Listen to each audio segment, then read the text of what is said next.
अस्सलाम वालेकुम मुलांनो. वर्ग 6वी विषय मराठी पाठ क्रमांक 5 अरुणा आसफ अली. मुलांनो, या व्हिडिओपूर्वी मी तुम्हाला एक आणखी व्हिडिओ शेअर केलेला होता. त्या व्हिडिओत पूर्ण पाठ समजून घेतलेला होता तुम्हाला. आता मी या व्हिडिओमध्ये तुम्हाला काही शब्दार्थ आणि काही स्वाध्यायाचे प्रश्न आणि खेळू या शब्दांची हे तुम्हाला समजून घेणार आहे. तर बघूया शब्दार्थ काय काय आहे. स्वातंत्र्य. स्वातंत्र्य मतलब होता है आज़ादी. अरुणा आसिफ अली ने असल में इनका नाम अरुणा आसिफ अली है, लेकिन मराठी में हम इसे अरुणा आसफ अली इस तरह से बोलते हैं. तो इन्होंने स्वतंत्र की यानी आज़ादी की लड़ाई में बढ़ चढ़कर हिस्सा लिया था. तो इसके बारे में इस सबक में उनकी जो पूरी लड़ाई, उनकी ज़िंदगी के बारे में बताया कि किस तरह से उन्होंने आज़ादी की लड़ाई में हिस्सा लिया था. तो स्वातंत्र्य मतलब आज़ादी, संग्राम यानी लड़ाई, आयुष्य यानी ज़िंदगी, उन्नतिसाठी उन्होंने देश की उन्नति के लिए, देश की तरक्की के लिए जो है वो अपनी पूरी ज़िंदगी लगा दी थी. परिश्रम मेहनत, राजकारणात मतलब सियासत में, हिरीरीने यानी जोश और वलवला, उनके अंदर जो जोश और वलवला था आज़ादी को, हिंदुस्तान को आज़ाद कराने का, वो इस पाठ में बताया गया है. इतिहासात यानी तारीख में, प्रचंड बहुत बड़ा, तत्परतेने एहतियात से, निस्वार्थी बिना गर्ज के यानी बिना किसी खुद की गर्ज के, बिना किसी खुद की ख्वाहिश के, बिना किसी खुद के फ़ायदे के, वृत्ति यानी बर्ताव, आदत, प्रातंत्र्यातून मतलब गुलामी से,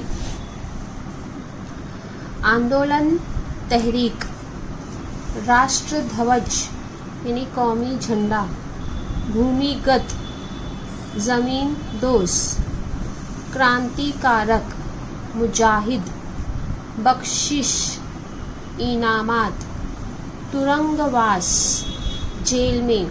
इस पाठ में ये बताया गया है कि आज़ादी की लड़ाई में उन्हें जेल भी जाना पड़ा था. सार्वजनिक अवामी, महापौर, मेयर, उनके इंतकाल के बाद उनको महापौर इस अवार्ड से, एजाज़ से उन्हें बख्शिश से उन्हें नवाजा गया था. प्रौढ़ साक्षरता मतलब तालीमे बालगाह. जब वो जेल में गई तो उन्होंने देखा कि वहाँ के हालात बहुत ख़राब है. तो उन्होंने तालीमे बालगाह के लिए जो है, यानी जो लोग जो है वो पढ़ाई की उम्र के नहीं होते, लेकिन फिर भी उनकी पढ़ने की जो चाहत होती है, जो ख्वाहिश होती है, उसके लिए तालीम उनको पढ़ाना यानी प्रौढ़ को करता है तालीम बालगाह. रोज़गार, वैद्यकीय सुविधा, तिब्बी इमदाद यानी दवाइयाँ, इंजेक्शन या जो भी सहूलतें हैं वो मेडिकल की, वो सहूलतों को तिब्बी इमदाद को बोलते हैं, वैद्यकीय सुविधा. गिरनी मतलब अनाज पीसने की चक्की. देदीप्यमान मतलब हैरत अंगेज. भारत रत्न मतलब भारत रत्न एजाज़, उनके मरने के बाद उन्हें जो है वो भारत रत्न एजाज़ से नवाजा गया था. अब हम देखते हैं कि इसकी स्वाध्याय में क्या क्या है. तो मैं प्रश्न उत्तर के निशान लगा रही हूँ.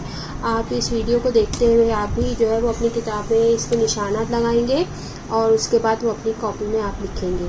कामाचा प्रचंड व्याप असूनही अरुणा आसफ अली यांचे कामे का पूर्ण होत. मतलब काम की बहुत ज़्यादा जिम्मेदारी होते हुए भी उनके काम कैसे पूरे हो जाते थे. तो इसका उत्तर आपको पृष्ठ क्रमांक 13 पर यहाँ पर मिलेगा.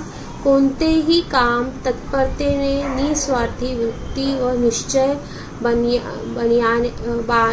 याने पार पडण्याची जबरदस्त ताकत त्यांच्या ठाई होती. मतलब किसी भी काम को पूरी जिम्मेदारी से, बिना किसी गर्ज के और एकदम ठोस इरादे के साथ करने की एक उनके अंदर ज़बरदस्त ताकत थी, जिसकी वजह से काम का बोझ ज़्यादा होते हुए भी वो हमेशा जो है वो अपना काम पूरा कर लेती थी. देशाच्या स्वातंत्र्यासाठी अरुणा आसिफ अली यांनी कोणता त्रास सहन किया? मतलब देश को आज़ाद करने के लिए अरुणा आसिफ अली ने कौन सी तकलीफ़ें सहन की, बर्दाश्त की? तो इसका उत्तर भी आपको पृष्ठ क्रमांक 13 पर मिलेगा। अरुणाबाईंना पकडण्यासाठी अंग्रेज सरकारने बख्शीस जाहीर केले होते। मतलब अरुणा आसिफ अली जब वो स्वतंत्रता की लड़ाई, आज़ादी की लड़ाई लड़ रही थी, तो अंग्रेज़ फ़ौज ने उनको पकड़ने के लिए जो है वो कुछ बख्शीश उनके ऊपर लगाए थे कि जो उनको उनकी खबर देगा या उनको जो पकड़ेगा उनको इनाम दिया जाएगा। पोलिसांच्या ससे मीरा चुकवत यांना त्यांनी क्रांतीचा संदेश सर्वदूर पसरवला। मतलब अंग्रेज़ों की नज़र से बचते हुए उन्होंने जो क्रांति का, मतलब आज़ादी का जो पैगाम था वो चारों तरफ फैलाया। देशाच्या स्वातंत्र्यासाठी त्यांनी अनेक वेळा तुरुंगवास भोगला। सिर्फ इतना ही नहीं बल्कि वो देश की को आज़ादी की लड़ाई में उन्होंने कई बार जो है वो तुरुंगवास यानी जेल की सज़ा भी काटी। तो इस तरह से ये उत्तर जो है वो दूसरे प्रश्न का ये उत्तर है कि उन्होंने कौन कौन से त्रास सहन किए। तीसरा उत्तर है देश कार्य करताना त्यांच्या काठाई कोणती भावना होती, यानी उनके अंदर कौन से जज्बात थे देश कार्य करते समय।